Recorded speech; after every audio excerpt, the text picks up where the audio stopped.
Hi, I'm Shayla the Artist, and this is the Power Box. I'm an independent singer, songwriter, and screenwriter. I have 2 albums out, one titled Sensitivity to Light, Night Ride Home, and released a film that's on multiple streaming platforms, Night Ride Home.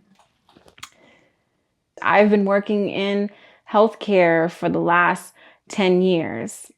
I've done a lot of research on women's reproductive health and firsthand experience with fertility that has contributed to the purpose of me sitting here today. I welcome you to the first episode of the Power Box. This is a journey of empowerment, of reproductive wellness, navigating the complexities around it.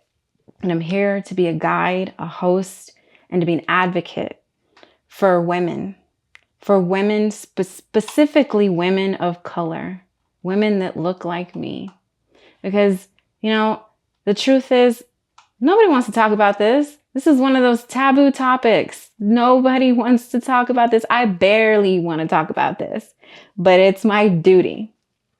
I have been through so many things on my journey of fertility, of just trying to build my family with just something that I feel should come naturally. And I have experienced blame, shame, fear, guilt around this topic. But I'm here to create a safe space for myself to share my experiences and create a safe space for others to share their experiences, and we can learn together. I've done a lot of research in this field. My intent is to break barriers, break stigma around this topic, and just to be an advocate for others, but also inform others and teach others to be an advocate for their own reproductive health. I'm very excited about this. I'm nervous about it, but I know that it's my calling and it's what I got to do. And I welcome you to join me on this journey. I have some topics that I'm going to explore, and I thought it would be a good idea for this first episode to share my story, to share my personal story. I've had 3 ectopic pregnancies. I have no children. My husband and I have been married for 10 years, and we have been trying to start our family for the 10 years that we've been married, and it has been a struggle. My first ectopic pregnancy was very eye-opening for me because it was something I had never heard of. Getting pregnant was exciting. You take that first pregnancy test and it says positive, and it's like, okay, let's do this. We're excited. Tell my husband, go to the doctor's office. They confirm the pregnancy. Then all of a sudden, out of nowhere, I start bleeding. Okay, I call my doctor. They do an ultrasound and they don't see anything, but it's still early yet, so she tells me, calm down. It's okay. It's still early yet. Let's see. Just take it easy. A couple days later, after that doctor visit, I experienced the worst pain that I have ever felt in my entire life. My knees buckled. My husband took me to the hospital, and they ruled it an ectopic pregnancy. They had to do an extensive ultrasound and saw that the baby was growing in my left fallopian tube. They administered a methotrexate shot, which is a medication that is normally given to cancer patients to get rid of this particular drug, was to get rid of the pregnancy so that it could absorb naturally into my body. So I was given a couple shots of the methotrexate, and it was painful because the pregnancy was still taking place. It kind of felt like it was just like growing and shrinking and growing and shrinking and growing and shrinking. And I didn't know really what to expect. I mean, my doctor just gave me the medication and sent me along my way. I wasn't given any information about an ectopic pregnancy. Like, what is this? How could this happen? All I knew was I took a pregnancy test. I was pregnant. I'm going to have a baby. But I didn't know that there was this world of obstacles or things that could possibly happen. This is not something that they teach you as a child. And going through puberty and going through sex education, it's not something that is taught. You're just kind of taught, don't get pregnant. And here's birth control. These are the types of birth control that you can take. But anyway, the methotrexate shot did work. The pregnancy absorbed naturally into my body. And that was it. So I fortunately was connected with another physician that explained an ectopic pregnancy to my husband and I a little bit more information. Mentioned that, it's okay, you can still get pregnant. Just try again. So we tried again. I got pregnant again. And it was another ectopic in the same tube. This time, the methotrexate shot that they administered at the hospital did not work. I had to get the pregnancy surgically removed. So not only did they remove the pregnancy, but they also removed that left fallopian tube. So all I was left with was my right tube and both my ovaries. They explained to me I could still get pregnant, but this time, it could take a little bit longer because I'm only working with one fallopian tube. My third ectopic pregnancy. My goodness, what are the odds, right? That's how I thought about it when I was experiencing this. So, as I mentioned, I had that left tube removed. The second tube was still hanging on, right? After that second ectopic pregnancy. My third ectopic pregnancy was a complete shock to me. I took a pregnancy test at home like I had previously. And I will say I looked at it and I was just like, okay, I think this is it. I think this is the time. It's going to happen. Immediately told my husband. And we celebrated it. We're like, look at this. We're getting pregnant. It seems easy. We're going to do this again. No problem. I believe it was a couple weeks that went by and I started bleeding again and experienced that horrible pain, that knee buckling pain. Went to the hospital and they rolled it another ectopic pregnancy. And I just couldn't believe it. I was so angry. I was angry at everything and everybody, myself primarily, because I was like, how could this happen? How could I let this happen? Even though it was out of my control. A lot of irrational thoughts were playing on in my mind. My doctor showed up at the hospital and she told me, you could try to save that tube, but I don't recommend it because it is in its minutes of rupturing, and that could cause internal bleeding, and that could be very fatal. My husband and I decided just remove the pregnancy, remove the tube, just get this out of my body so that I never have to deal with that again. She mentioned IVF, mentioned that would be how you could get pregnant.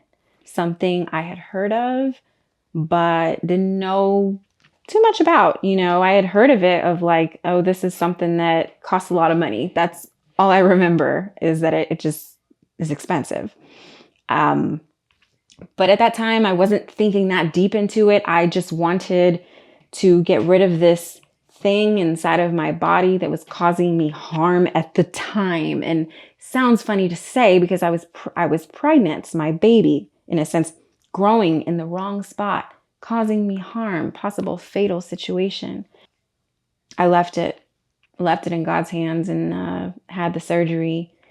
And after that, my life changed. My life changed because I just couldn't think about anything but building my family, having a child. How were we going to do this? How were we going to save the money? You know, what was the next step? But I also felt like part of me was just ripped from me because I could no longer naturally have a child. And that was devastating for me. And I'm sure it was devastating for my husband. And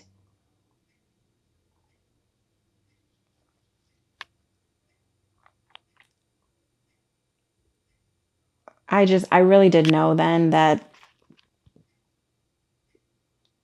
there's something bigger.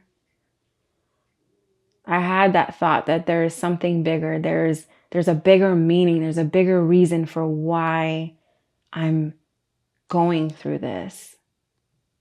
But an even bigger reason for how strong I am feeling right now to have gone through those 3 ectopic pregnancies. And I will say those are the hardest things I have ever dealt with in my entire life. But it's not going to keep me down. It's not going to keep me down. It will catapult me into moving forward and to be able to support other women that are going through similar situations. And I'm excited about that. I had not had any other surgeries or been in the hospital for anything before but this. And so I really didn't know what to expect. So after that, I was hit with a lot of emotion. I didn't know how to handle it. I was like, is there something wrong with me? Is there something wrong with my body? Should I have been eating better? Like, what could I do to combat this? And the reality of the situation is you really don't know. But what I do wish is that I had known, that I had been more informed, that I had the information that I needed to just kind of know how to navigate these kind of challenges. This experience was, like I said, very eye-opening for me, and it's contributed to the purpose that I'm sitting here right now. My purpose is to bring awareness to the struggles that women go through with just trying to start a family. Something that for me, I felt should just be something natural, a gift to you, something that I felt for so many years like a woman, me, I should be able to do. But it's brought on a lot of shame, fear, guilt, not even knowing where the guilt is coming from, but seeing other women out in the world getting pregnant and looking at social media or anywhere online, you see people celebrating their families and their pregnancies and wanting that to be my experience and feeling a little bit of jealousy and not wanting to show up to baby showers or wanting to show up to baby showers, but then at that last moment getting these weird feelings of like, should I be feeling angry right now about my own experience? I don't know. It's up and down. But the purpose of me sitting here today is to bring awareness to this. I want to create a safe space for people to communicate about this taboo topic. This is a women's issue, yet I do want to bring a special focus to women of color, to women that look like me. I say this because there are some disparities in the healthcare industry that that are difficult to even imagine. But if you haven't really experienced it, you really don't know. And I have experienced it firsthand. And I have spoken to a lot of women who have experienced these situations as well. I'm in many forums online discussing treatments and possibilities and success stories and you name it, just anything within women's reproductive health and fertility.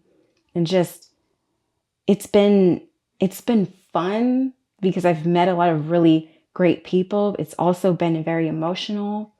I have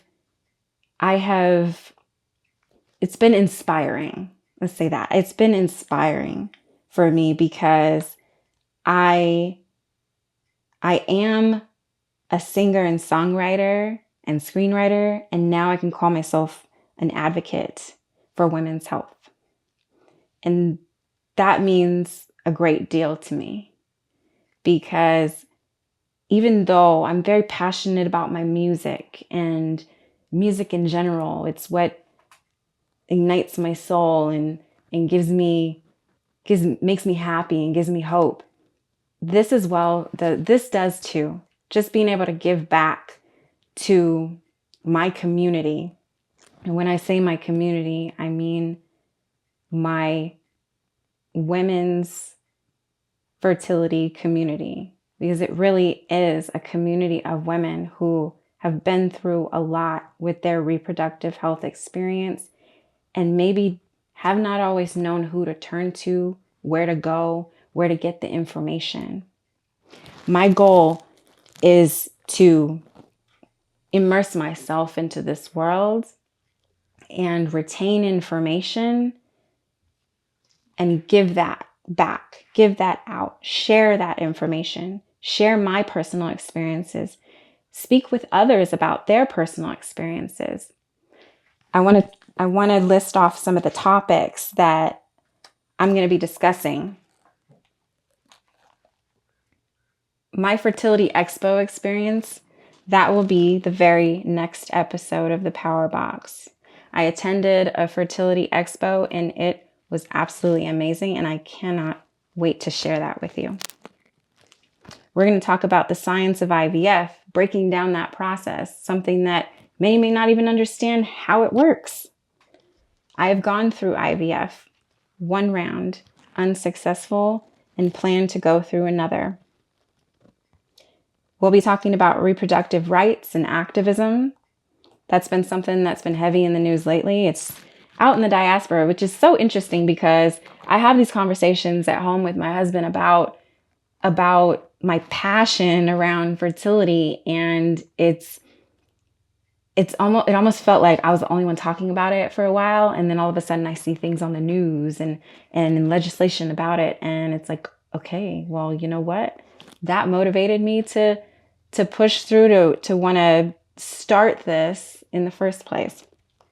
We're going to talk about pregnancy and postpartum experiences, its impact on your mental health, the financial burdens of fertility treatments and IVF.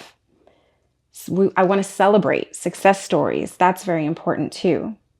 I also would like to discuss the male perspective and the male factor in fertility, something that I don't think anyone wants to talk about. And I get it. I'll get into that later. Nutrition, wellness, holistic approaches to enhance reproductive health, and the intersection of religion and assisted reproduction. We'll also explore home births, water births, something that I'm not all that familiar with, but I have spoken with doulas and other women that have experienced these home births, and it has been sounds like a spiritual, amazing experience. And like I mentioned, my intent is to create a safe space and to open up this conversation around something that is difficult to speak about and that no one really wants to talk about. It took me a very long time just to feel comfortable speaking about my own experiences because of how fearful I was of sharing that, or, a fear of judgment. My grandmother had 13 children. I never heard about there being issues with reproducing in my family, but, or even close friends, but maybe it's something that has happened, has occurred, but no one has spoken about it. And so it's not to put pressure on anyone. If you do not feel comfortable sharing things, you don't have to. Yet, I'm here to encourage the conversation for the next generation and the next generation.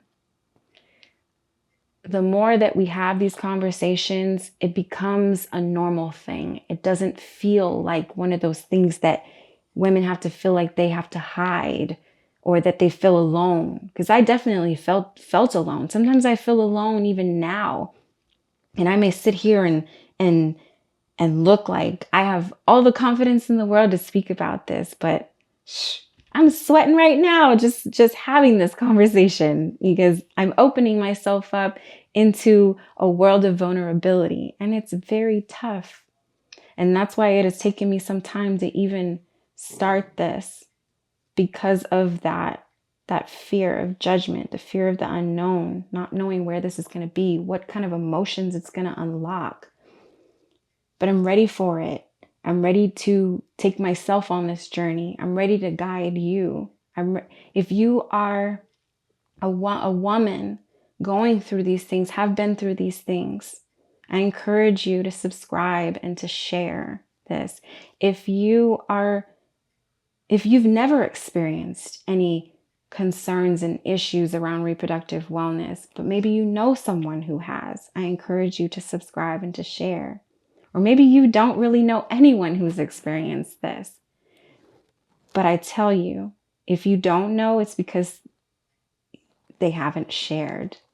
And maybe you can support in unlocking the power of using your voice to support others and to affect change. Thank you so much for joining me, and I look forward to seeing you at the next episode.